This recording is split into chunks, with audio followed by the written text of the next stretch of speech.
नमस्कार, आप सभी का स्वागत है हिंदुत्व हेराल्ड के अंदर। आज हम अपने इस प्रोग्राम के अंदर में लेकर के आए एहसान भाई को, जो कि पहले मुस्लिम प्रथा के अनुसार जीवन जीते थे। आज वो एक्स मुस्लिम हो गए हैं। तो हम उनसे जानना चाहेंगे कि ये एक्स मुस्लिम का जो फ़लसफ़ा है उनका, वो कब चालू हुआ और कैसा किस तरह से चालू हुआ? तो आइए मिलते हैं एहसान भाई से। कैसे हैं एहसान भाई आप? जी, कैसे हैं? नमस्कार जी, नमस्कार। नमस्कार। जी, मैं ठीक हूँ। एहसान भाई, जानना चाहेंगे कि जी, आपने जो अपना फ़लसफ़ा चालू किया था अभी तक का, हुँ? ये हाँ, हाँ। किस तरह से था? हुँ, हुँ। आप किस तरह से ये एक्स मुस्लिम बने हैं? पहले अपना थोड़ा-सा परिचय दीजिए। जी, मेरा नाम एहसान है और मैं अपने आप को जो लोग कहते हैं ना कि आप एक्स मुस्लिम हो, मैं अपने आप को एक्स मुस्लिम नहीं मानता। सीधी-सी ओके। बात तो ये है, हुँ, क्योंकि मैं कहता हूँ कि मैं मुसलमान हूँ भाई, कोई ऐसी बात नहीं है। सिर्फ़ ये है कि कुछ मन में सवाल हैं, जो पढ़ हुँ, के मैंने समझे हैं और अब से पहले लगभग 1 साल से पहले अभी तक यही प्रैक्टिस थी कि जो आम मुसलमान की होती है मस्जिद मदरसों के अंदर। जी। लेकिन जब इसको समझ के पढ़ा, तो कुछ चीज़ें आई सामने, बस वही चीज़ें मैंने बता दिया। फिर आप सवाल कीजिए, फिर मैं बात बात करता हूँ।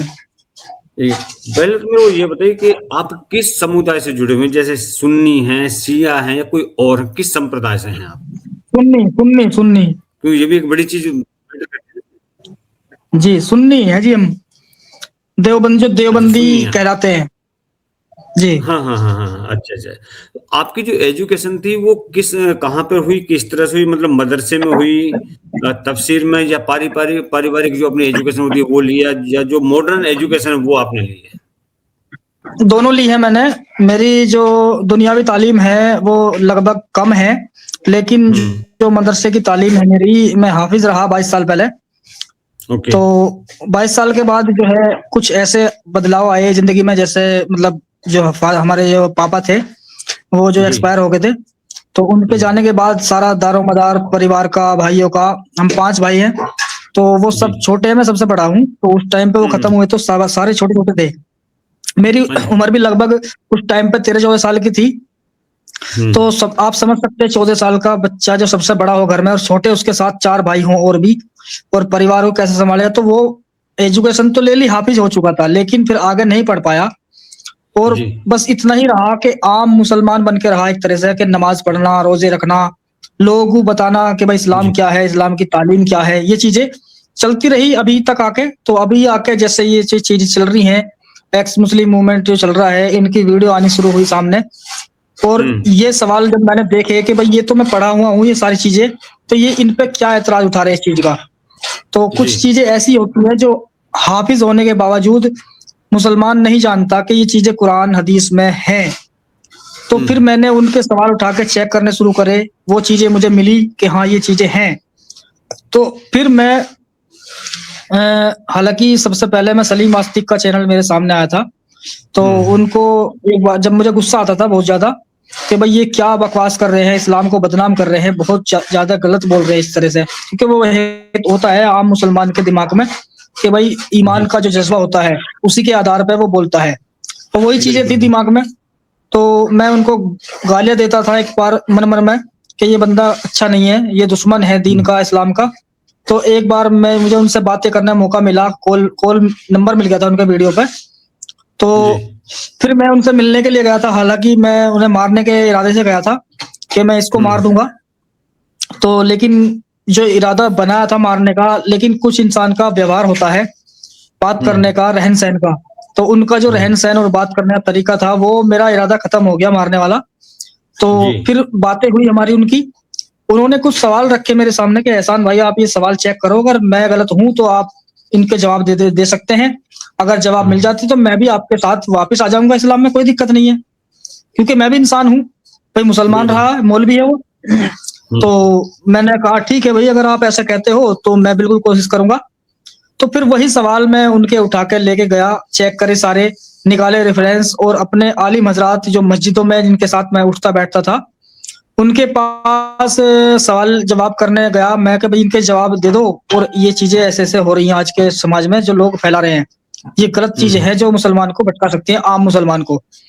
तो जी। हमारे जो आलिम हज़रात थे वो बोले कि एहसान भाई आप इन चक्करों में मत घुसो, ये चीज़ें अच्छी नहीं है, या आप भटक जाओगे।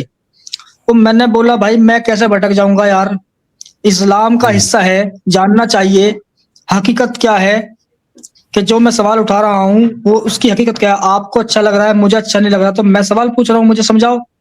यही हुँ, चीज़ें थी, लेकिन मुझे जवाब नहीं दिए बिल्कुल भी। हुँ, तो वो तो क्या है यही चीज़ें तो जी। यही चीज़ें हुई मेरे साथ, तो मैंने मेरा एक इस्लामिक चैनल था, उस पे मैंने एक वीडियो डाली थी, अपने सवालों को लेकर कि भाई ये सवाल है, हमारे मौजूद जो मेरे सामने आलिम हज़रात हैं, वो तो जवाब दे नहीं रहे। हो सकता है हुँ, कोई दुनिया में ऐसा आदमी हो जो मेरी वीडियो देख के मेरे नंबर पे कॉल कर ले, मुझे जवाब दे दे इनके। क्योंकि हुँ, तब तक भी मेरे दिमाग में ऐसी बात नहीं आई थी कि मुझे लोग एक्स मुस्लिम बोले। कुछ जी। भी ऐसी बात नहीं थी, बस ये था कि मुझे इनके जवाब जानने हैं। हुँ, और अब तक जब से लेके अब तक इनके जवाब मुझे नहीं मिले हैं, हुँ, किसी से भी।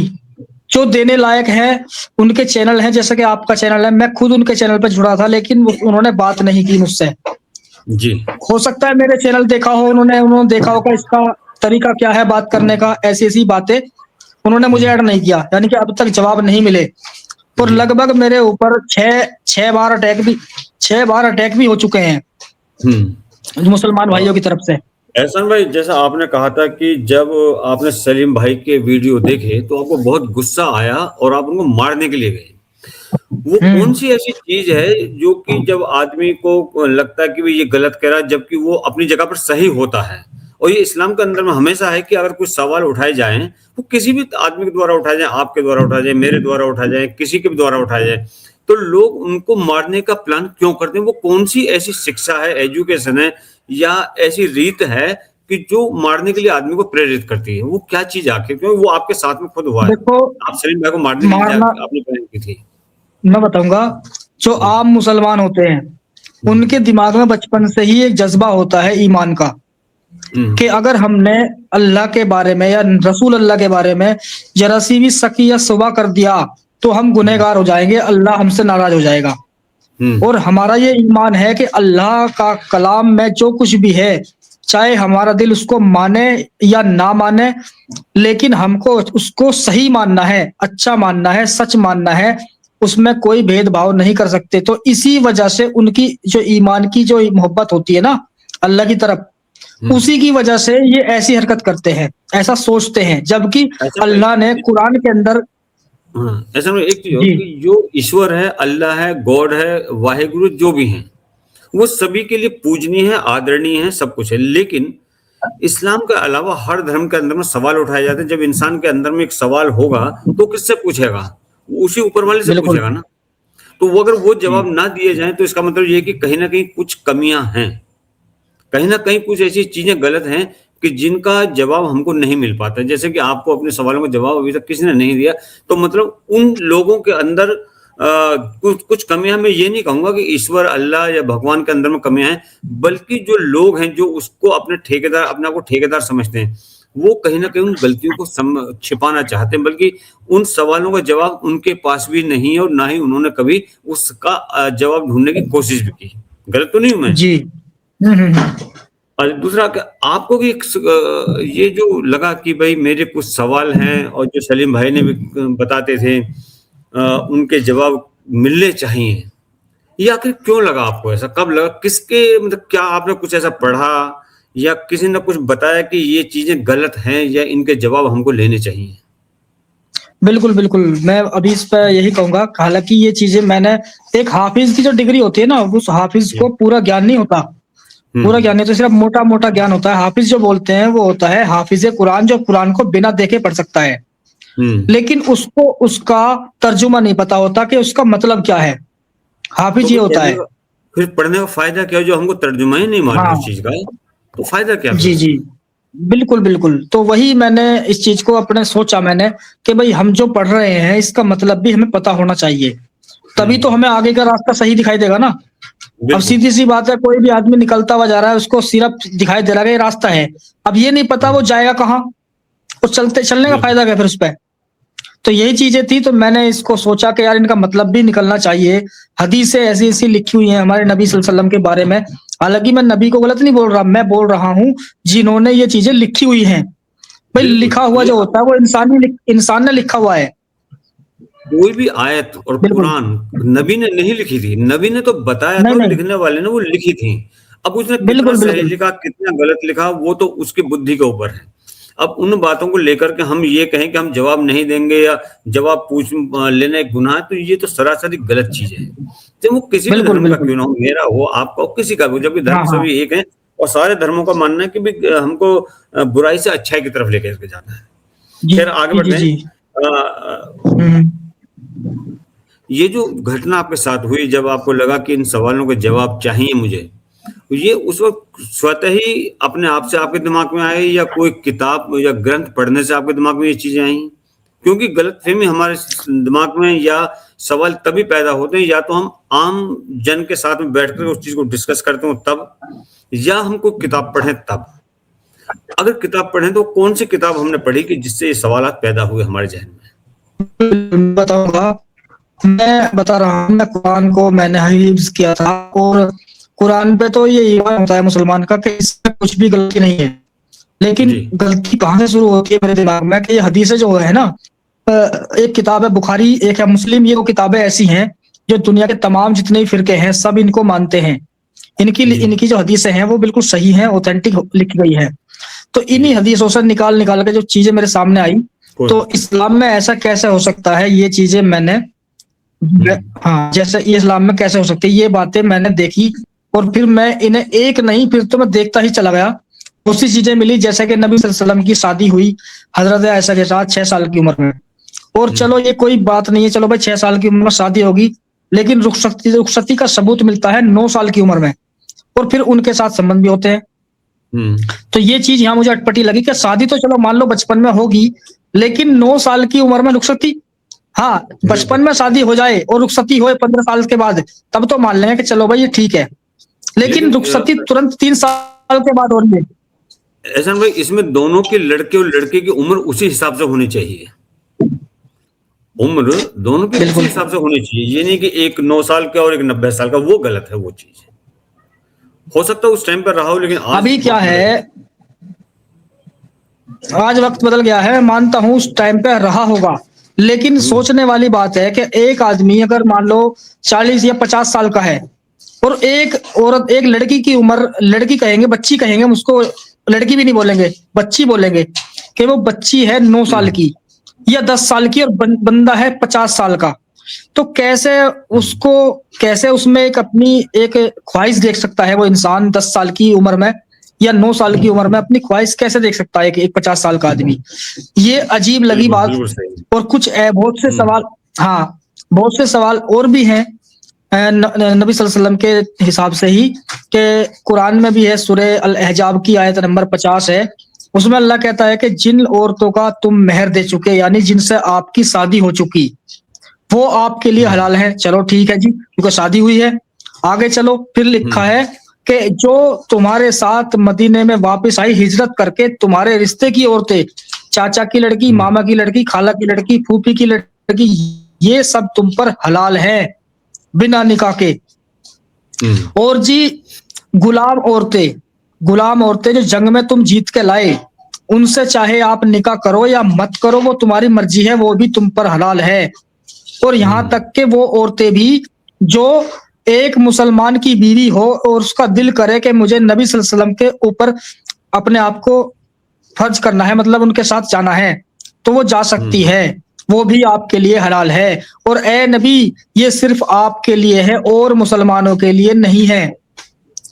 ये चीजें भी देखी कि एक नबी, एक बेहतर इंसान जो दुनिया में आया, उसके बारे में इन्होंने ऐसी बातें लिख दी कि वो कह रहा है कि मेरे ऊपर वो सारी तमाम औरतें जायज़ हैं, चाहे मैं निकाह करना चाहूँ तो कर सकता हूँ, नहीं चाहूँ तो नहीं, फिर भी मैं उनके साथ संबंध बना सकता हूँ, बिना निकाह के वो मेरे ऊपर हलाल हैं। हुँ।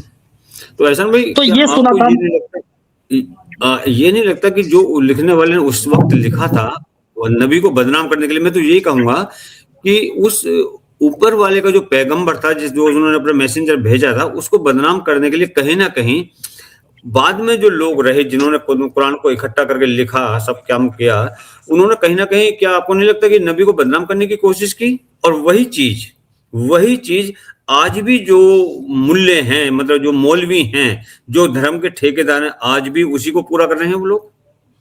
आज भी उसी राह पे चल रहे हैं वो लोग। ये नहीं कि चलो वक्त था किसी ने लिख दिया, लेकिन हम तो उस काम को नहीं करें। वो लोग आज भी उसी को कर रहे हैं, मुझे लगता है। आप क्या कहेंगे इसके बारे में?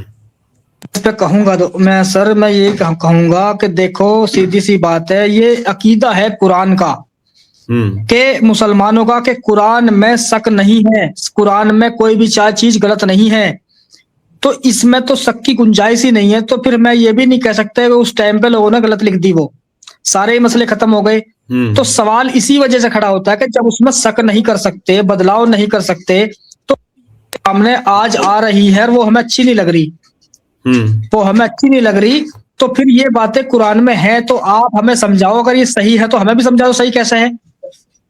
और जबकि दिमाग में ये है कि इसकी हिफाजत अल्लाह करेगा और इसमें कोई बुराई नहीं है, इसमें कुछ भी गलती नहीं है कुरान के अंदर। और मुझे अगर लग रहा है अपने दिमाग के हिसाब, चलो मैं ही पागल हूं, मैं ही जाहिल इंसान हूं, तुम जो सही समझ के इसको बैठे हो तो मुझे भी समझाओ ना ये सही कैसे है, तो मैं भी मान लूंगा भाई।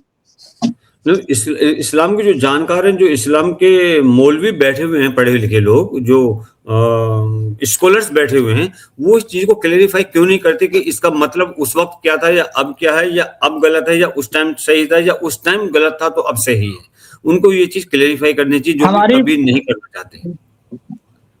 जी, हमारी बातों को ये कहते हैं, हमारी बातों पे कुछ आयतें ऐसी हैं कुरान की जिनको ये कहते हैं ये उस टाइम के लिए थी, आज ये लागू नहीं है।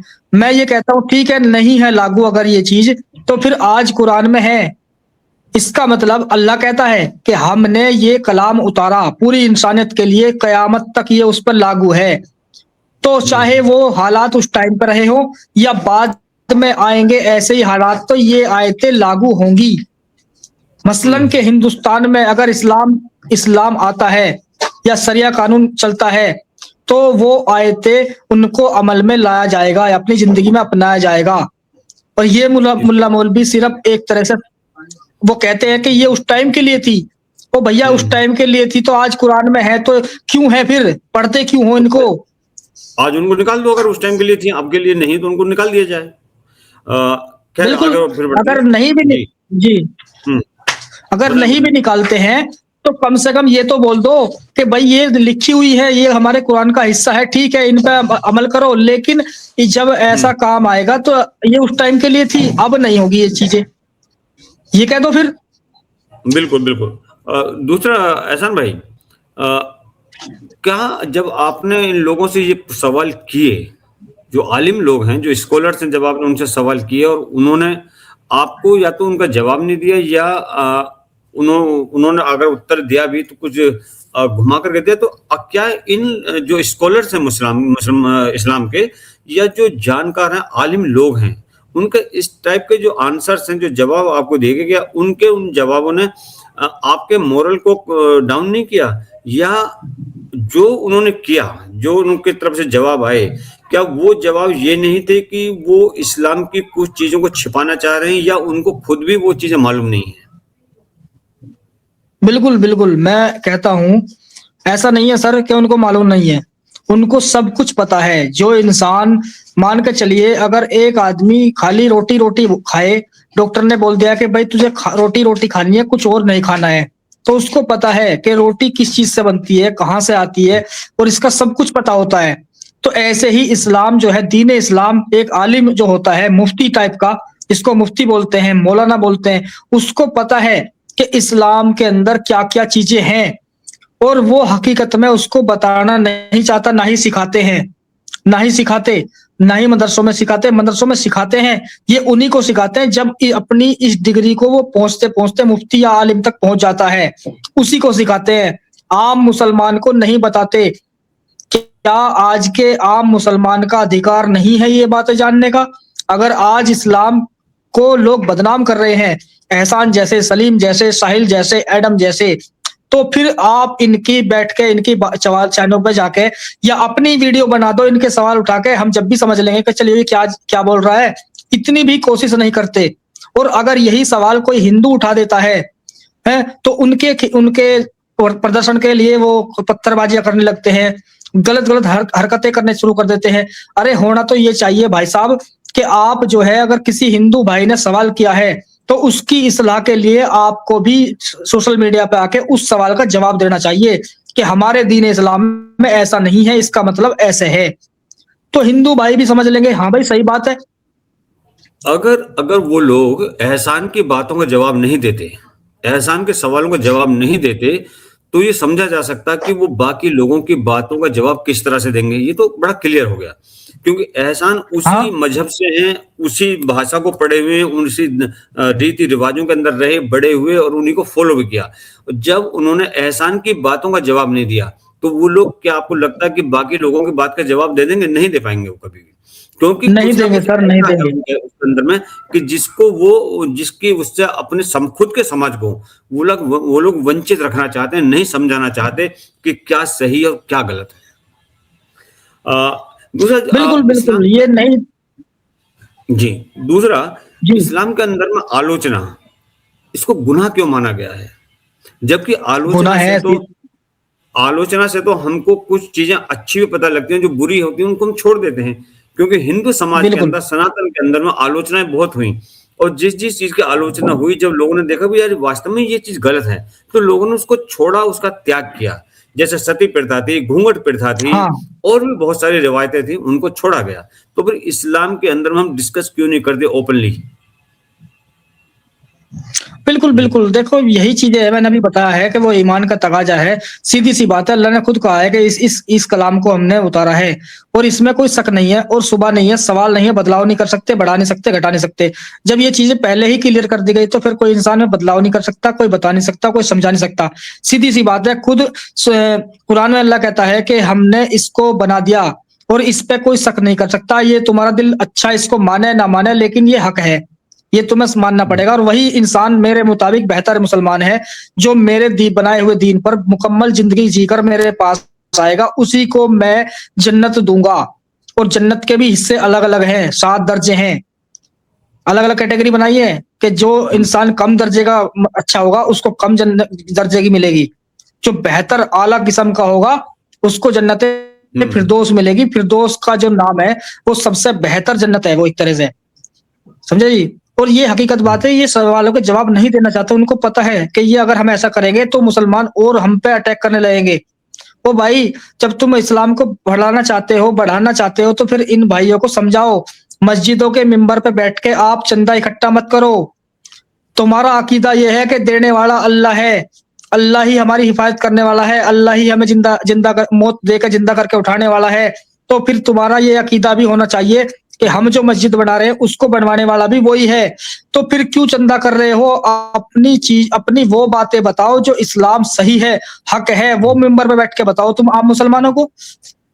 आज का टाइम वो है कि आप एक्स मुस्लिमों के सवाल इकट्ठे करो और मिंबर पे बैठ के आम मुसलमानों को उनके जवाब दो, ताकि वे लोग ना भटकें, ताकि वो भी हम जैसों से आके बात कर सके और हमारे हमारे सवालों के जवाब वो भी दे दें। तब इस्लाम बचेगा। ऐसे नहीं बचेगा कि आप अपने पेट फुला-फुला के उनसे चंदा खा रहे हो एक तरह से, ऐसे इस्लाम नहीं बचेगा। मैं इस्लाम के खिलाफ नहीं हूँ, ना ही नबी सल्लल्लाहु अलैहि वसल्लम के खिलाफ हूँ। मैं खिलाफ हूँ आज के जो आलिम हजरात हैं, सबको नहीं बोल रहा मैं, जितने भी आलिम हजरात हैं वो ज़्यादातर इस्लाम के नाम पे अपने घर चला रहे हैं, चंदा खा रहे हैं और हकीकत में उम्मत को भटकाने का काम कर रहे हैं। मैं बिल्कुल खिलाफ नहीं हूँ इस्लाम के। मैं बोल रहा हूँ इस्लाम में कुछ चीजें लिखी हुई है जो मुझे अच्छी नहीं लग रही, तुम्हें अच्छी लग रही है, तो मुझे भी तो समझाओ वो अच्छी क्यों है। बिल्कुल, बिल्कुल। तो मैं भी मुसलमान इस्लाम, हूँ भाई, मैं भी मुसलमान हूँ, मुझे भी कब्र में जाना है, मुझे भी अल्लाह को मुंह दिखाना है, मुझे भी हिसाब देना है। जन्नत मुझे भी चाहिए, उसके अच्छे इनामात मुझे भी चाहिए। कौन चाहता है कि मैं बिल्कुल, नरक की आग में जलूं या जहन्नुम की आग में जलूं भाई? क्या मेरा बिल्कुल, दिल नहीं है? बिल्कुल। मेरे चेहरे पे दाढ़ी आज भी है, इसीलिए है कि कहीं ना कहीं से मुझे सवालों के जवाब मिल जावे, तो ये ऐसी की ऐसी रहे। जी। मेरा बिल्कुल ऐसा लिबास भाई, वही है। इस्लाम के अंदर में महिलाओं की जो स्थिति है, जो हालत है औरतों की आज, जी। इस्लाम के अंदर में, उसको आप किस तरह से देखते हो कि उनको पढ़ना चाहिए या नहीं पढ़ना चाहिए, या सिर्फ हम उनकी एजुकेशन को मदरसे तक सीमित रखें? क्योंकि टाइम मॉडर्न है, देश बदल रहा है, दुनिया बदल रही है, तो हमारा समाज भी बदलना चाहिए। और अगर सर जब ये मैं कहते हैं मैं बिल्कुल, फैसिलिटी पूरी गवर्नमेंट ने दी हुई है, आप किस तरह से देखते हैं उनके बिल्कुल। जीवन को? बिल्कुल, मैं इस पे कहूँगा, मैं ये नहीं कहता कि आप इस्लामिक तालीम ना लो। मैं बोलता हूँ आप इस्लामिक तालीम भी लो, दुनियावी तालीम भी लो, ताकि दुनिया में आप रह रहे हो, अपनी ज़िंदगी कैसे गुज़ारनी है, कैसे तुम्हें अच्छे-बुरे के फैसले करने हैं। तो भाई आपके दिमाग में बचपन से ही हमारी औरतों के दिमाग में ये डाल दिया गया है कि आप घरों में रहो, अल्लाह की इबादत करो, अपने शौहरों की खिदमत करो, अपने पतियों की खिदमत करो और अच्छी ज़िंदगी गुज़ारो। अपनी असल ज़िंदगी तुम्हारी आखिरत की है। तो भाई आखिरत की ज़िंदगी भी मान लेंगे हम, कम से कम इस ज़िंदगी को तो सही कर लो। जो आप बिल्कुल, नबी सल्लल्लाहु अलैहि वसल्लम की हदीस के मुताबिक बच्चे पैदा कर रहे हो, 10-10, 12-12 या 4-4 या 5-5, अभी मुसलमान ये बोलेंगे कि पहले के राजा महाराजाओं ने 100-100 बच्चे पैदा करे। ओ भैया मुझे उनसे कोई मतलब नहीं है, मुझे मतलब है इस्लाम से। हुँ, इस्लाम के मुताबिक अल्लाह के रसूल की हदीस है कि आप उन औरतों से शादी करो जो ज्यादा बच्चे देने वाली हों। अब किसी ने पूछा कि नबी या रसूल अल्लाह, ऐसी कौन सी औरत की पहचान करें कि वो ज्यादा बच्चे देगी? उन्होंने क्या कहा कि ऐसे खानदानों को देखो जिनमें जिस औरत के ज्यादा बच्चे हों और उसी के बच्चों से अपने बच्चों की शादी करो, तो साबित ये हुआ कि उनके बच्चों से भी ज्यादा बच्चे पैदा होंगे। और इसलिए ज्यादा बच्चे पैदा करो कि कयामत के दिन मेरी उम्मत सबसे बड़ी दिखाई दे और मैं उसको देख के खुश हूं कि मेरी उम्मत कितनी बड़ी है। मैं आपकी चाहता आवाज़ हूं कट कि गई। आप इस्लाम की तालीम भी लो। हाँ, तो मैं यही यही कहता हूँ हमारी मुस्लिम बहनों से और मुसलमान भाइयों से भी यही कहूंगा कि आप इस्लाम की तालीम लो। मैं मना नहीं करता और हुँ, इस्लाम को मानो भी, मैं ये भी नहीं कहता कि मत मानो। वो सीधी सी बात है, दुनिया की तालीम भी लो, इस्लाम की तालीम भी लो, लेकिन इस्लाम की तालीम लेनी कैसे है? आप समझो कि उसका मतलब क्या है। आप नमाज पढ़ रहे हो तो क्यों, कि उसका मतलब क्या है? कुरान पढ़ रहे हो, कोई अल्फाज पढ़ा आपने तो उसका मतलब पता होना चाहिए कि ये कहता क्या है। अगर तुम्हें इतना विश्वास है कि ये कलाम अच्छा है, सच्चा है और अल्लाह का है, तो फिर तुम क्यों नहीं कहते हमें इसका मतलब भी पता होना चाहिए? पूछो नहीं अपने आलिमों से जो तुम्हें पढ़ा किसी रहा भी है। चीज़ किसी भी चीज़ का, किसी भी आयत का जब तक हमें मतलब नहीं मालूम होगा, हम उसके ना अच्छा कह सकते, ना बुरा कह सकते। क्योंकि हमको उसका मतलब ही नहीं पता, तो हम किस तरह से कहेंगे? दूसरा एहसन भाई, जो गैर मुस्लिमों के धार्मिक ग्रंथ हैं, इस्लाम के अलावा, और उनमें जो हमको नज़रिया में दिखाई देता है या जो उनसे हमको चीज़ें मिलती हैं, उस पर आपकी असहमति क्या रही है? क्या जो इस्लाम के बाकी के अलावा जो धर्म ग्रंथ हैं, सनातन के हैं, क्रिश्चियन के हैं, सिखों के हैं, उनमें और इस्लाम वालों में फ़र्क क्या है? मैं बताता हूँ, इस और धर्मों के बारे में खुद अल्लाह कहता है कुरान के अंदर कि हम उन नहीं, लोगों को भी अल्लाह जहन कहता है, ईश्वर कहता है, ठीक है, मैं ये जानना चाहता हूँ कि एहसान क्या कहते हैं? ठीक है, एहसान क्या कहता है? मैं ये कहता हूँ कि इस्लाम का जो मैंने एक टेक्स्ट बताया है कि वो ईमान है, कि वो सच है। हुँ, लेकिन मैं और धर्मों के बारे में इतना ही कह सकता हूँ क्योंकि मैंने उसको पढ़ा नहीं है। लेकिन इतना ज़रूर बोलूँगा कि वो अपनी गलतियों को सुधारना जानते हैं। चाहे वो उनके ग्रंथों में हो, चाहे उनकी किताबों में हो, चाहे उनके घर के अंदर हो, चाहे वो उन अपने अंदर खुद देखते हों। वो अलग बात है कि कोई इंसान अपनी ज़िंदगी अपनी मर्ज़ी से जी रहा है, चाहे चोर हुँ, बन के जी रहा है, चाहे नेता बन के जी रहा है, चाहे किसी भी तरह जी रहा है। लेकिन वो और धर्म के जो लोग हैं, वो गलती को गलती कहते हैं और गलत को सही बोलते हैं, चाहे वो धर्म की किताब हो, चाहे अपनी निजी ज़िंदगी हो। लेकिन इस्लाम का टेक्स्ट यही है कि इस्लाम में गलतियाँ नहीं हैं। इसी वजह हुँ। से लोग एक्स मुस्लिम कहलाते हैं, इसी वजह से ये कहते हैं कि इस्लाम को बदनाम कर रहे हैं। जी। अ, एहसन एहसन भाई, ये जो आपके दिमाग में जो बदलाव आया, इस बदलाव के बाद में कुछ दिमाग में कुछ शांति मिली, मानसिक शांति मिली क्या? देखो, शांति तो मुझे पहले भी थी और आज भी शांति है। शांति हुँ, पहले भी थी। पहले इसलिए थी कि मैं इन चीज़ों में घुसा नहीं था और अब घुस चुका हूँ तो शांति इसलिए है कि अगर अल्लाह है तो भाई मैं गलत नहीं हूँ। क्यों? हुँ, क्योंकि मैं समझना चाहता हूँ इस्लाम को और मुझे समझा क्यों नहीं रहे? अल्लाह खुद कहता है कि हम जहन्नुम में सबसे पहले उस इंसान को डालेंगे जो दीन में बढ़ा-चढ़ा के बातें पेश करेगा। तो इसका मतलब इन्होंने जो दीन सिखाया है, वो बढ़ा हुआ है या घटा हुआ है, जो हमें समझ में नहीं आ रहा और ये समझाना चाहते नहीं हैं। तो मैं सही हूँ, अगर मैं जाऊँगा अल्लाह के पास तो बोलूँगा कि या खुदा, मैंने तो तेरी इबादतें भी की हैं और मैंने तुझ पे सवाल उठाए हैं, तो मेरे तेरे बंदों का हक नहीं बनता क्या मुझे बताने का कि मैं सही हूँ या हुँ। गलत हूँ? लेकिन उन्होंने मुझे नहीं बताया, तो भाई इनको डाल दे जहन्नुम में और मुझे डाल दे जन्नत में।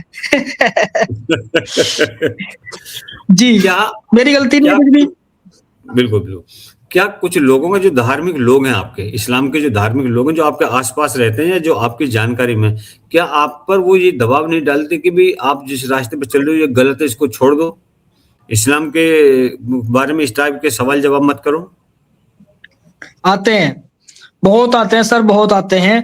हालाँकि जी। मैंने अभी तो ख़ैर अभी आपके सामने 3-4 कॉल आए हैं, वो सारे मुसलमानों के थे। हुँ, उठाते ही गालियाँ देते हैं, कहते हैं तू इस्लाम को बदनाम कर रहा है, ये कर रहा है, वो कर रहा है। और रही हुँ, बात मेरे आस-पास रहने वाले मुसलमानों की, वो हकीकत में मुझसे बात नहीं करते, क्योंकि उसको पता है कि भाई ये अब हिंदुओं में बैठने लगा है, हिंदू लोग इसके जानने वाले हो गए हैं, माहौल खराब हो जाएगा, हम इसे छेड़ेंगे तो ये करेंगे, उनके दिमाग में ये है। मैं उनको कहता हूँ कि अगर तुम्हें लगता है मैं गलत हूँ तो मेरे घर पे आओ, चाय-पानी मत पियो हुँ, या मत पियो तुम्हारी मर्ज़ी है, लेकिन कम से कम आके मुझसे बात तो कर लो। बात भी नहीं करते, रही बात मेरे घरवालों की, तो मेरे घरवालों ने मुझे घर से निकाल दिया। सबने बायकॉट कर दिया कि तू मर चुका है, तू है ही नहीं दुनिया में, तू हमारे से हुँ, पैदा ही नहीं हुआ, ऐसी-ऐसी बातें करते हैं। बस मेरे बच्चे वो भी मजबूरी में है मेरे साथ, मेरी जो बीवी है, वाइफ़ है, बच्चे हैं मेरे 6 हैं, तो वो भी मजबूरी हुँ, में मेरे साथ हैं। हालाँकि अगर उनका दबाव बनता, तो वो भी छोड़ के चले जाते। वो सोचते हैं हुँ, कि हम कहाँ जाएँगे? हमें पा जब तुमने पैदा किए हैं, तो पाल के खिलाया कौन इनको? वो बिल्कुल। जानती है कि समाज क्या है आज के टाइम में। अगर पति के अलावा कोई ऐसा नहीं है को जो उसको सँभाल ले बच्चे होने के बाद। असल में जिस तरह से आप कह रहे थे कि जो आपके यार दोस्त हैं वो ये कहते हैं या आपसे मिलने से डरते हैं कि हिंदुओं के साथ बैठने लगा ये। तो क्या उनका ये मानना है कि हिंदू इतना हिंसक है, इतना खतरनाक है कि किसी को मार देगा? नहीं, नहीं, नहीं, जबकि वो उनका मानना ये नहीं है कि हिंदुओं के साथ बैठने लगा, उनका मानना ये है कि ये बीजेपी की सरकार है। तो अरे भाई देखिए सरकार वो किसी की कहते भी भी हो। हैं हाँ, अब मैं इसमें वो एक चीज़ कहते भी पूछना। हैं जी, जी, जी, 1 मिनट मैं एक बात कहता हूँ। वो हाँ, कहते भी हैं वो कहते भी हैं कि ये सरकार बदलने दे, तुझे जब बताएँगे हम। ओ हुँ, क्या बताओगे भई? तब जवाब दोगे? ये या किस तुम्हारा सरकार में? इस सरकार में ईमान कम हो जाता है या वो हुँ, जज़्बा खत्म हो जाता है? मैं कहता हूँ अगर तुम्हारे अंदर ईमान है तो भाई अपने आप को सँभालो और आके बात करो मुझसे। ये हुँ, इस्लाम का हक भी है कि ऐसे इंसान को 1, 2, 3 बार समझाओ, अगर नहीं समझता है तो कानून इस्लाम के मुताबिक उसको कत्ल कर दो, हुँ। इस्लाम के मुताबिक। लेकिन यहाँ पे संविधान चलता है, यहाँ ऐसा नहीं कर सकते और अ, इस्लाम के मुताबिक धोखे से भी किसी एक्स मुस्लिम को नहीं मार सकते। बिल्कुल। ऐसा में जो कुछ 26 या 27 जो आयतें हैं, जिनको कहा जाता है कि वो गलत हैं और उनके लिए कुछ लोग पहले सुप्रीम कोर्ट भी गए थे लेकर के। तो ये जो एक्स मुस्लिम का जो एक ग्रुप है, अगर वो गलत हैं, तो वो लोग उनको लेकर के क्यों नहीं सुप्रीम कोर्ट जाते? क्यों नहीं उसके बारे में बोलते? क्योंकि मैं एक मुस्लिम भाई हैं, जलील करके कोई हैं। उनका मैं सुन रहा था, तो ये कह रहे थे कि ये जितने एक्स मुस्लिम हैं, ये खुद दगादार हैं क्योंकि ये उन सवालों को नहीं उठाते, ना ही कोर्ट लेके जाते कि भई ये चीज़ें इसमें गलत दी हुई हैं, ना ही वो किसी आलिम फाजिल से उसके बारे में बात करते हैं और ना ही कोई आलिम फाजिल भी इसके ऊपर कोई जवाब देता है। तो क्यों? अच्छा सर मैं पहला आपसे एक सवाल। बात पूछूँ? जी। अगर मैं आपसे ये पूछूँ कि आप बदलाव चाहते हो इनमें या ये चाहते हो कि इस देश में अर्थव्यवस्था खराब हो जाए? आपसे पूछना चाहता हूँ मैं। देखिए, जो चीज़ गलत है उसको हटा दिया जाए या उसको चेंज करा जाए? नहीं, नहीं सुनिए, ये सोच मैं गलत मानता हूँ। जो भाई ये हुँ, कहते हैं ना कि इनको कोर्ट लेके जाओ, ये करो, वो करो। ओ भाई साहब, इस्लाम का टेक्स्ट ऐसा है, पूरी दुनिया के लिए, खाली हिंदुस्तान के लिए नहीं है। अगर हुँ, इसे आप मिटाने जाओगे, तो मुसलमान मिट जाएँगे, सामने वाले मिट जाएँगे, लेकिन इनका मानना ये है कि इस्लाम नहीं मिटने देंगे हम, उसमें हुँ, बदलाव नहीं हो सकता। तो हम चाहे 100 सवाल उठा के सुप्रीम कोर्ट चले जाएँ, वो मान्य नहीं होंगे इस्लाम के नज़रिए से मुसलमानों के अंदर। मेरा मानना ये है कि हमें उनको समझाना है। अगर हमें जवाब मिल जाते हैं तो बड़ी अच्छी बात है, अगर नहीं मिलते तो हम उन्हें समझाएँगे कि ये गलत चीज़ें हैं, आप इन्हें छोड़ दो। तो छोड़ देंगे तो कट्टरता अपने आप ही खत्म हो जाएगी। तो क्यों इस्लाम जाना भाई? हाँ, चलिए आपकी बात मान लेते हैं। ऐसा में अभी तक आपने कितने मुस्लिम समाज के लोगों को ये समझाया है कि ये कमियाँ रही हैं? कोई समझा क्या आज तक? बहुत क्या परिवार का कोई तो सदस्य बहुत है समझा? भाई साहब। बिल्कुल हाँ। समझा है, बहुत लोगों ने समझा है।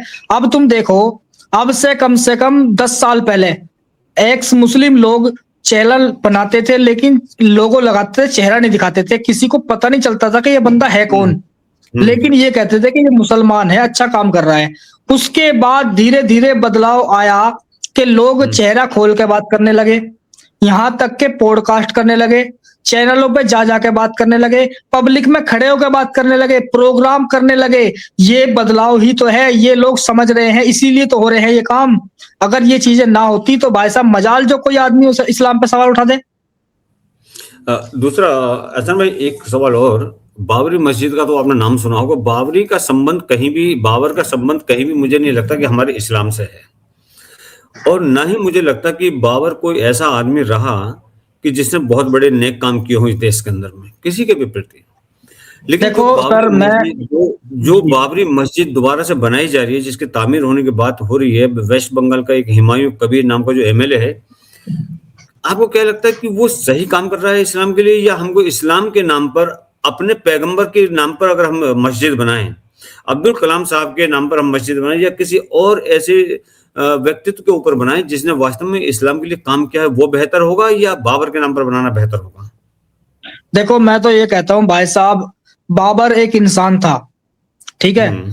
बाबर एक इंसान था, उसके नाम पे मस्जिद बनाना ये सही नहीं है। और रही बात बाबरी मस्जिद का इस्लामिक इतिहास, तो वो एक मस्जिद थी खाली, वो मस्जिद थी। ये इस्लाम का हिस्सा नहीं है कि आप दोबारा एक पैज के तौर पे एक भड़काने की वजह से आप एक जमीन आपको दे दी गई है, तो वहां पे आप मस्जिद बनाओ। सीधी सी बात है, ये खुद भी बयान है इस्लाम का कि काफिरों की जमीन पे आपकी इबादतें कबूल नहीं होंगी, चाहे आप जिद के मारो कुछ भी कर लो। अगर आप रोड पे या इधर उधर नमाज भी पढ़ते हो तो वहां भी तुम्हारी कबूल नहीं होगी, जब तक कि आप उनसे पूछ ना लो कि जी मुझे अपने अल्लाह की इबादत करनी है, क्या मैं कर सकता हूँ? और वो साफ दिल से ये बोल दे कि ठीक है भाई कर ले, तो तब तुम्हारी कबूल हो जाएगी। अब ये जमीन जो मिली है, ये सरकार की तरफ से तो मिली है जी। हाँ, तो तो सरकार ने भी पहले, सुनो, पहले जब ये राम मंदिर बना, यानी कि अब जो बना है, ये जमीन मान लो चलो छीन ली, मुसलमानों से छीन ली, कोई दिक्कत नहीं है। लेकिन अगर लग रहा है छीन ली और तुम कहते हो, अब पहले कहा भी था कुछ नेताओं ने, जैसे हमारे ओवैसी साहब जो है, उन्होंने कहा था कि हमें भीख नहीं चाहिए, हमें 5 एकड़ जमीन की भीख नहीं चाहिए। तो ठीक है, मत लो भाई, भीख मत लो। अब जो मिल चुकी है ये जगह, अब क्यों ले रहे हो? अब क्यों मस्जिद बना रहे हो उस पे? तुम्हारी कबूल नहीं होंगी उस पे इबादतें बिल्कुल भी। समझे भाई? ये है इस्लाम का कि आप अपनी कमाई से पैसा खरीद के अल्लाह के नाम से जमीन लो और उस पे अल्लाह के मस्जिद की घर की तामीर करो, उसमें आपकी इबादतें होंगी। ये तो आपको मिली है और काफिरों के पैसे से मिली है भाई, तो तुम्हारी इबादतें कहां से कबूल हो जाएंगी? एहसान भाई, काफिर का मतलब क्या है? क्योंकि काफिर का मतलब, हर जगह बदल देते हैं कि ये नहीं ये है, ये नहीं वो है। क्या मतलब है? बिल्कुल मैं बताऊंगा। काफिर का मतलब होता है इनकार करने वाला, किस चीज से? इनकार हक की बातों से, जैसे कि अल्लाह यानी ला इलाहा इल्लल्लाह मुहम्मदुर रसूलुल्लाह। एक काफिर वो होता है जो इस्लाम में पैदा नहीं हुआ। एक काफिर वो होता है जो अहले किताब है। अहले किताब का मतलब जो कुरान से पहले किताबें आई, तौरात, जबूर, इंजील, उन पे जो नाजिल हुई, वो इस्लामिक है, लेकिन मुसलमान नहीं है वो लोग पहले वाले, वो इस्लामिक किताबें थी, यानी कि अल्लाह की भेजी हुई किताबें थी। तो उनके बारे में ये आया है कि अगर वो आज नया टेक्स्ट आ चुका है अल्लाह की तरफ से और वो कुरान को नहीं मानते, तो वो काफिर हैं, क्योंकि वो अल्लाह का इनकार कर रहे हैं उन किताबों के हिसाब से, क्योंकि उनमें बदलाव हो चुका है। और आज जो कुरान है ये मानना होगा उनको। अगर मानते हैं तो मुसलमान हैं, अच्छे भाई हैं, और नहीं मानते तो वह अहले किताब है तो अल्लाह की किताब, लेकिन उसको छोड़ना नहीं चाहते, जबकि ये भी अल्लाह का कलाम है। अल्लाह इसमें कह रहा है कि वो चीजें छोड़ दो और इसको मानो, तो वो भी काफिर है। वो चीजें क्यों छोड़ दें? क्योंकि वो भी तो अल्लाह ने कहा था, फिर उसको क्यों छोड़ दें? बिल्कुल, वो इसलिए है कि अल्लाह ने नियम बनाया। पहले आई जबूर, इंजिल, तौरात, ये चीजें आई, तो इनमें बदलाव हो चुके, इंसानों ने अपने अपने हिसाब से बदलाव कर दिए। तो अल्लाह ने भी कह दिया कि भाई इनमें बदलाव हो चुका है, लेकिन इनकी जो व्याख्या है, इनकी जो निचोड़ है, वो कुरान के अंदर दे दिया हमने। अब तुम आखिरी किताब कुरान है, इसको मानो, ये तमाम इंसानों के लिए है। अहले किताब के लिए भी और जो तब तक दुनिया में आए हैं उनके लिए भी। जो इसको मान के चलेगा वो सही है और जो नहीं मानेगा वो गलत है। और जो इनकार करता है ला इलाहा इल्लल्लाह मुहम्मद रसूलुल्लाह के, जो अल्लाह को अपना रब नहीं मानता, इबादत के लायक नहीं मानता, नबी सल्लल्लाहु अलैहि वसल्लम को अपना रसूल, अपना नबी नहीं स्वीकारता है, वो भी काफिर है। और ये सीधे जहन्नुम में जाने वाले हैं, जो बिना हिसाब किताब के। उनसे ये भी नहीं पूछा जाएगा कि तूने ऐसा क्या कर दिया जो तुझे जहन्नुम में डाला जाएगा, सिर्फ इस वजह से कि तू अल्लाह का इनकारी है। इसका मतलब ये है कि जो अल्लाह है वो बड़ा सेल्फिश है। उसने एक ही ग्रुप को, जो उसको मानेगा उसको तो स्वर्ग, जो नहीं मानेगा उसको नरक, चाहे वो किसी दूसरे की आस्था क्यों ना करता हो। ये तो गलत चीज हुई ना। ये साबित इन बातों से यही साबित होता है। मैं ये लव साबित गलत नहीं होता कह रहा, मैं कह रहा हूं हाँ। इन बातों के हिसाब से यही साबित हो रहा है जी। और ऐसा भाई, जो लोग भीतर ही भीतर आपके जैसे हैं, जो जिनको उनके सवालों के जवाब नहीं मिल रहे, काफी कोशिश करी होगी उन लोगों ने, कर भी रहे होंगे कि स्कॉलर्स के पास जाते हैं, बड़े बड़े मौलवियों के पास जाते हैं। अगर उनको सवालों के जवाब नहीं मिल रहे हैं तो उनके लिए आप क्या कहना चाहेंगे कि उनको जवाब कहाँ अगर से सवाल मिले, किस तरह मिल सकते हैं, या किस संस्था से वो जुड़े जहां पर उनके हर सवाल का जवाब मिल जाए। देखो, जब अब तक मुझे नहीं मिले तो भाई इनके सवाल नहीं मिलेंगे, और किसी को मिल भी जाए तो बड़ी अच्छी बात है, मिल जाएंगे तो हमें भी बता दियो। पहली बात तो अगर नहीं मिलते हैं सवालों के जवाब तो आप बिल्कुल भी किसी भी मजहब को या किसी भी टेक्स्ट को गलत ना बोलो, गलत मत बोलो। ना तो कुरान को गलत बोलो, ना अल्लाह को गलत बोलो, ना रसूल अल्लाह को गलत बोलो, किसी को गलत मत बोलो। सिर्फ ये मन में रखो कि ये हमें इस्लाम से मिली है ये शिक्षा, और इसे ये हमें सही नहीं लग रही। हमें सिर्फ सवाल पूछने अपने, यही सवाल पूछते रहेंगे, जवाब नहीं मिलेगा, लोग जुड़ते चले जाएंगे हमसे। और ऐसे लोग ही जोड़ने हमें कि हमारे साथ जो लोग जुड़े, एक संख्या इकट्ठी हो जाएगा, इकट्ठे हो गए, फिर इनसे मस्जिदों में जा जाकर पूछे।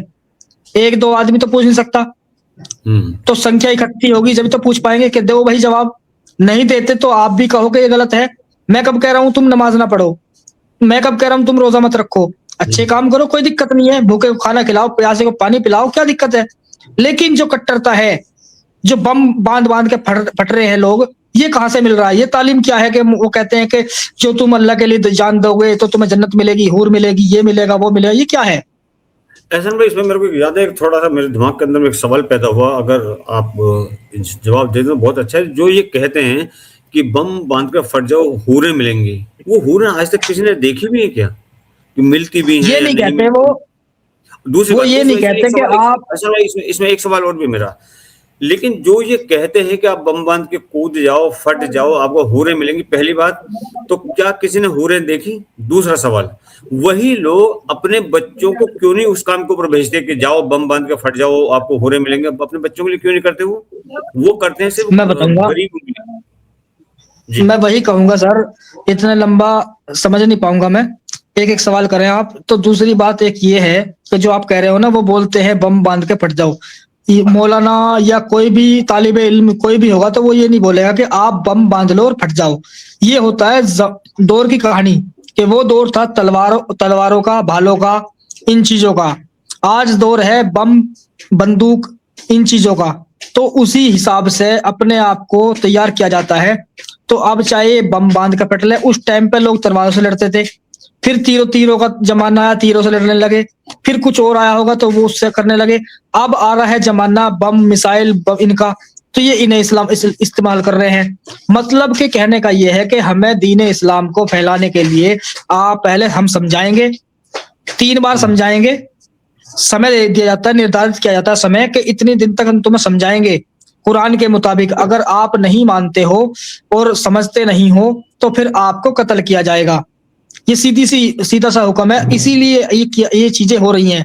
मुसलमान कहते हैं कि आतंकवादी तो और धर्म के भी होते हैं लोग, वो भाई हो सकते हैं बिल्कुल, लेकिन वो क्या अपने जब ये गलत हरकतें करते हैं, क्या वो अपने भगवान को या ईश्वर को बदनाम करते हैं? क्या वो उनका नाम लेकर भागते हैं वे लोग?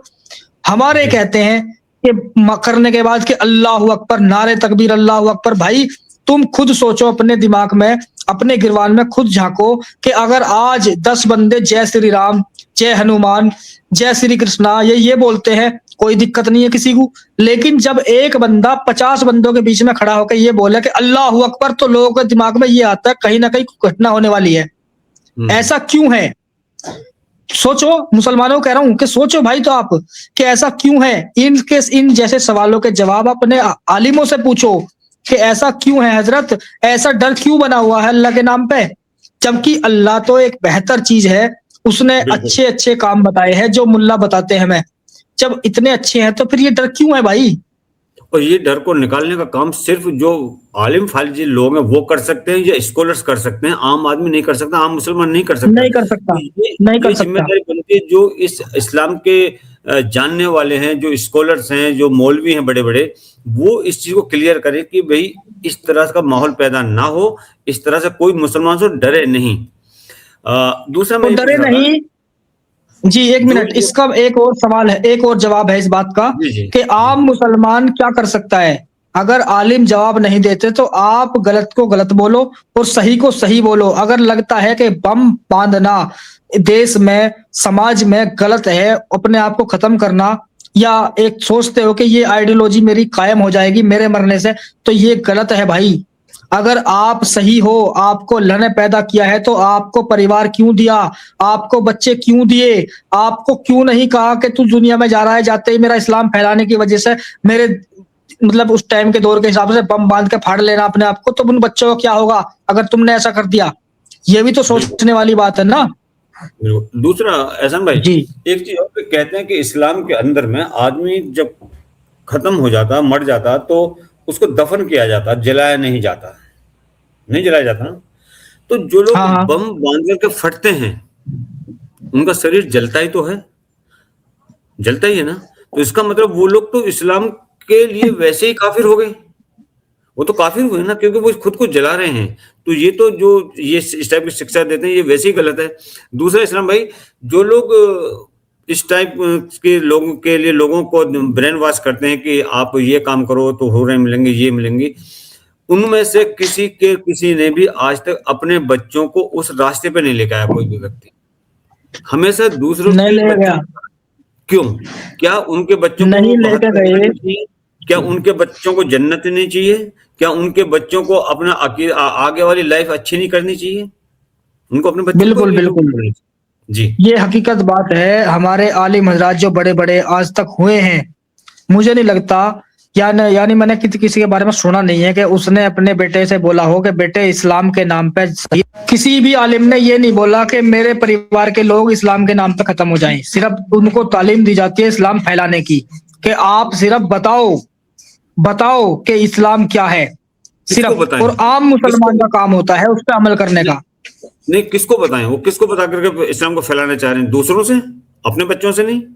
अपने बच्चों को नहीं बताते उस चीज को, वो लोग नहीं बताते आम तो क्यों? मुसलमान, जो आम मुसलमान है, जी पब्लिक है, पब्लिक को जो आम मुसलमान है, पब्लिक है, और यहाँ तक कि ये संदेश इस्लाम का आपके लिए भी है, हिंदुओं के लिए भी है, क्रिश्चियन के लिए भी है, यहूदियों के लिए भी है, ये आम पब्लिक के लिए है। यानी कि इस्लाम का संदेश वो तमाम इंसानों के लिए है, चाहे वो किसी भी आइडियोलॉजी को मानता हो।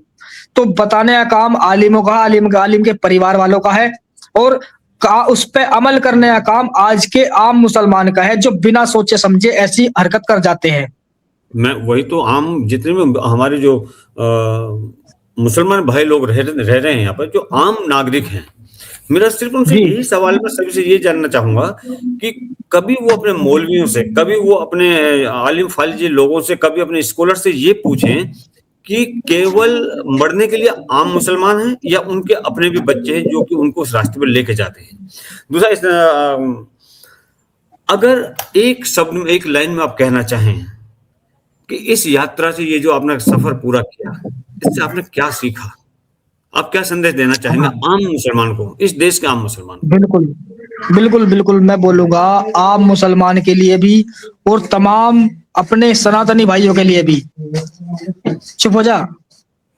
तो आम मुसलमानों के लिए भी, और मतलब जो कोई भी हो, चाहे वो आलिम हो, चाहे जो भी है भाई, मैं तो ये कहता हूँ आपके ऊपर सबसे बड़ी जिम्मेदारी बनती है अपने परिवार की। पहला नंबर आपके परिवार की, आपके माता पिता, बच्चे दिए हैं आपको, बेटी दी है, बहनें दी हैं, उनका फर्ज भी है आपके जिम्मे। समझे? मैं नहीं कहता आप ये चीजें मत करो, इस्लाम में ये चीजें लिखी हुई इनको मत करो, नमाज ना पढ़ो, रोजा ना रखो, सारे काम करो यार, क्या दिक्कत है? लेकिन सबसे मिलके रहो, अलतकैया मत करो। अलतकैये का मतलब ये है कि अल्लाह कहता है कुरान के अंदर सूरह नहल की आयत नंबर 106 के अंदर कि ए मेरे बंदे, जब तेरा दीन, तेरा इस्लाम, तेरी इज्जत, तेरा माल खतरे में हो तो तू वहां से झूठ बोलकर निकल सकता है कि हाँ मैं तुम्हारे साथ हूं, इस तरह से कहकर निकल सकता है। तो भाई ऐसे काम ना करो, समझे? आप उनके साथ वफादार रहो, सच्चे रहो। ये क्या बात हुई कि 20 साल तक एक बंदा एक हिंदू के साथ रहा, मुसलमान, अच्छा रहा, व्यवहार अच्छा रहा, लेकिन जहां उसके इस्लाम की बात आ गई तो वो उससे बोलना छोड़ देता है। ये क्या बात है? अरे इस्लाम की तालीम अगर अच्छी है तो आप उसे समझाओ कि इस्लाम में ऐसा नहीं है, और अगर ऐसा है तो कहो कि हम उसको नहीं मानते, उन बातों को हम नहीं मानते, ये कहो, तब है अच्छी बात है। तो ये मतलब संदेश है मेरा कि हर मतलब इंसान, तर्क के साथ, तर्क तर्क के साथ में आप बताएं, बताऊंगा। बिल्कुल तर्क के हिसाब से बताओ, दलील दो बाकायदा, उनको गलत साबित करो। और अगर तुम्हें लगता है कि भाई हमारे अंदर वाकई में गलती है तो आप उन्हें एक्सेप्ट भी करो, और अपने बिल्कुल। बच्चों को भी सिखाओ कि अगर गलतियां तुम्हें कहीं भी दिखाई दे, घबराना नहीं, संकोच मत करना, जहां भी दिखाई दे, चाहे किसी भी मजहब में हो, तो बोल देना। किसी को बुरा लगे या भला लगे, बुरे को बुरा कहो और सही को सही बोलो, ये मैं चाहता हूं। और मैं तो हिंदू भाइयों से कहता हूं और कि आप अपने आसपास फैली हुई बुराई के बारे में अपने बच्चों को बताओ। जब बुराई आप उनको बताओगे तो ऑटोमेटिक समझो कि मेरा बच्चा बुराई को बुराई कह रहा है, तो समझो वो उसकी अच्छाई है, वो उसकी बिल्कुल अच्छाई है, तो वो अच्छाई आ रही है उसके अंदर एक तरह से, अगर वो बुरे को बुरा समझ रहा है। तो बस यही कहूंगा सर कि आप जितने भी भाई हैं, ये देश हमारा आगे बढ़े, इसकी जो संस्कृति है वो चलती रहे, देश दुनिया में फैलती रहे, खाली हिंदुस्तान में सीमित ना रहे। बस ये हमारा सोच है कि इंसान जुड़ के रहे, भाई बन के रहे आपस में। यार इंसानों से देश बना हुआ है, देश बिल्कुल। खाली इंसान वो नहीं है अलग से, इंसानों से ही देश बनता है यार। तो उसमें अगर प्यार से रहेंगे, अच्छे से रहोगे, हमारे देश की संस्कृति अलग चीज है। तुम और देश में चले जाओ यार, इंग्लिस्तान में चले जाओ कहीं, वहां तुम्हें वो प्यार मोहब्बत नहीं मिलेगा। हालांकि उनका प्यार कुछ और तरह का है, लेकिन यहाँ का अपनापन एक अलग चीज है। हाथ मिलाते हैं, गले मिलते हैं, पैर छूते हैं, सर पे हाथ फेरते हैं। यार ये संस्कृति हिंदुस्तान की है, ये किसी और देश की नहीं है। बिल्कुल। देखो तुम अब जाके, अगर ये चीजें हिंदुस्तान में मिल सकती है बस तुम्हें दिल से मिलाना, दिल से लगाना, पुचकारना, बेटा तू जीता रहे, इस तरह की बातें और देशों में तुम्हें मिलेगी नहीं ये चीजें, ये प्यार मोहब्बत। भारत के अलावा ये बस चीज कहीं नहीं सिर्फ मिलेगी, कहीं भारत पर में नहीं है, मिलेगी, कहीं नहीं मिलेगी। नहीं है। दूसरा ऐसा, बिल्कुल। एहसन भाई एक सवाल और, मैं एक चीज पूछना चाहता हूँ। मेरा सवाल बड़ा सीधा सा कि इस्लाम भारत के अंदर का तो धर्म नहीं था, ये बाहर से ही हमारे यहाँ पर आया था, है ना? हमारे जितने भी मुस्लिम भाई हैं देश के अंदर में, उनमें 99.99% सारे हिंदुओं से कन्वर्ट हुए हैं इस्लाम के अंदर में। जी। मैं ये जानना चाहता हूँ कि कुरान या इस्लाम ये भी तो सिखाता होगा कि अपने बुजुर्गों को मत भूलो, सिखाता है? तो कितने ये मुसलमान ऐसे हैं, मेरा सवाल सुन लीजिए, कितने मुसलमान ऐसे हैं जिन्होंने अपने बुजुर्गों को याद रखा, या उन्होंने जो कष्ट झेले इस्लाम में कन्वर्ट होने के लिए, चाहे वो शारीरिक कष्ट रहे, चाहे वो धन का अभाव रहा, जो भी रहा उन्होंने झेले। कुछ टूट गए, वो इस्लाम में आ गए, कुछ नहीं टूटे, वो आज भी हिंदू हैं। तो इस्लाम के जितने मानने वाले आज मेरे देश के अंदर में जितने मुसलमान भाई हैं, क्या उनको अपने बुजुर्ग याद हैं आज? और अगर याद हैं, अगर याद हैं तो क्यों नहीं वापस आते अपने धर्म के अंदर में? मैं एक एग्जांपल देता हूं आपको। अभी आप एक बिल्कुल बिल्कुल। अब मेरे सुन लीजिए, अभी एक ये मेरे को किस्सा क्यों याद आया था। अभी एक त्यागी जी के साथ में कोई मुसलमान है, मैं नाम ध्यान नहीं रखा, उनके साथ में प्रोग्राम कर रहे हो, 3 4 5 कर चुके हो आप। वो खुद को त्यागी कहते हैं और कहते हैं हाँ कि तब से हम उनके बड़े वफादार हैं कि उन्होंने हमको इस्लाम में ले आए, वो लोग हम उनके एहसान बंद हैं। तो क्या जो व्यक्ति इस्लाम में आया था उसके जो पिताजी थे वो बेवकूफ थे? वो हाँ बेवकूफ थे कि वो हिंदू रह गए और बिल्कुल। आप इस्लाम वो बन गए? तो मेरा सवाल ये है कि अगर हमें अपनी जड़ें याद हैं, हमारी पूजा पद्धति बदल सकती है, कोई दिक्कत नहीं उसमें, आप किसी ढंग से पूजा करो, मैं किसी ढंग से पूजा करूं, लेकिन हमारी संस्कृति तो वही होनी चाहिए। उसका सीधा सा एक एग्जाम्पल है, ये इंडोनेशिया देश 100% मुस्लिम देश है, लेकिन उसकी संस्कृति आज भी सनातन है। तो हमारा देश क्यों हाँ नहीं उस काम को करता? हमारे मुसलमान भाई क्यों नहीं करते वो चीज? इस पे आप बताइए। बिल्कुल बिल्कुल, देखो सीधी सी बात है, मुसलमान इस्लाम के मुताबिक अपने माँ बाप की भी पूजा नहीं कर सकता, पैर नहीं छू सकता। यहाँ तक कि जो अभी आपने बात कही कि क्या वो अपने बड़ों को बेवकूफ कह सकता है कि अगर वो हिंदू थे और तुम मुसलमान हो और एहसानमंद मान रहे हो अपने आप को, तो इस्लाम के मुताबिक वो उनको बेवकूफ बोलेंगे कि वो बेवकूफ थे। हम आग से बच गए, हम जहन्नुम से बच गए, हमारे अल्लाह का एहसान हुआ कि हम इस्लाम में आ गए। तो भाई क्या बात कह रहे हो तुम, जिसने तुम्हें पैदा किया तुम उसको बेवकूफ बोलोगे? ये तो नबी सल्लल्लाहु अलैहि ऐसे में एक मिनट, आपने कहा कि हम जहन्नुम से बच गए, वसल्लम। लेकिन दूसरी तरफ इस्लाम ये कहता है कि अगर आप ऐसा करोगे तो आपको जन्नत मिलेगी और वैसा करोगे तो आपको जहन्नुम मिलेगा। इसका मतलब जहन्नुम और जन्नत इस्लाम के अंदर भी है। तो फिर बच्चे बिल्कुल कहां से, आप बच्चे कहां से? कहीं से नहीं बचता, कहीं से नहीं बचता इंसान। अभी सुनो, बड़ों की जो आइडियोलॉजी है ना, तुमने कहा कि अपने बड़ों को याद रखे हुए हैं वो लोग, है याद है। सिर्फ किस लिए याद है कि उनकी पहचान बना हुआ है उनका गोत्र। जो वो कहते हैं कि हमारा तो बड़ी छाती चौड़ी करके बोलते हैं, हमारा तो गोत्र त्यागी है, चौहान है, राजपूत है। अबे भैया तुम्हें पता नहीं है राजपूत, त्यागी, चौहान ये कौन थे? ये हिंदू ही तो थे। और क्या? ये कोई मुसलमान थे क्या? इस्लाम का हिस्सा दिखा दो इससे कोई जुड़ा हुआ। इस्लाम में कहीं हिस्सा मिलता हो राजपूत का, चौहान का या किसी और चीज का? वो हिंदू थे भाई। छाती चौड़ी करके अगर बता रहे हो ना, तो छाती चौड़ी करके ये भी गर्व करो कि हमारे बड़े महान थे। वो अलग बात है कि आज समाज के डर से हम इस्लाम में रहना चाहते हैं, मुसलमान रहना चाहते हैं, रहो, कोई दिक्कत नहीं है, लेकिन सही को सही कहो, गलत को गलत बोलो। ये भी अभी आपका अधिकार बनता है। हिंदुस्तान है ये, यहाँ संविधान है, यहाँ कानून है। कानून को भी फॉलो, इस्लाम को भी फॉलो करो, कुरान को भी फॉलो करो, क्या दिक्कत है भाई? मैं वही कह रहा हूँ कि कौन मना कर रहा है? हमारी पूजा पद्धति बदल सकती है, लेकिन हमारी संस्कृति एक रहनी चाहिए, उसमें बदलाव ना जी हो। बिल्कुल बिल्कुल बिल्कुल। वो जैसा है वो उसको वैसे ही रखो, पूजा पद्धति कुछ भी बदल लीजिए, क्योंकि हमारे सामने इंडोनेशिया है। इंडोनेशिया पूरा इस्लामिक देश है, लेकिन उन्होंने अपनी संस्कृति वही रखी है पहले वाली जो उनकी थी। तो ये आप सुन रहे थे एहसन भाई को। एहसन भाई ने बड़ी बेबाकी से हर सवाल का जवाब दिया। हो सकता है कि उनके जवाब या मेरे सवाल किसी को गलत लगे हों, लेकिन ठंडे दिमाग से तर्क सम्मत सारे जवाब थे, सारे सवाल तर्क सम्मत थे।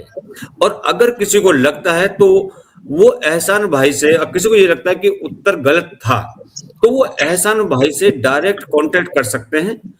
वो आपके हर सवाल का जवाब देंगे। हाँ बिल्कुल। जब वो आपसे अपने सवाल पूछें तो आप भी उनको उनके सवालों के जवाब दीजिएगा। और अगर नहीं दे सकते उनके सवाल का जवाब, तो आपको भी कोई ये लगता है जी, जिसको ये लगता है कि ये जो एहसान बैठा है ये पागल है, इस्लाम नहीं जानता। आवाज आ रही? हाँ अब आएगी।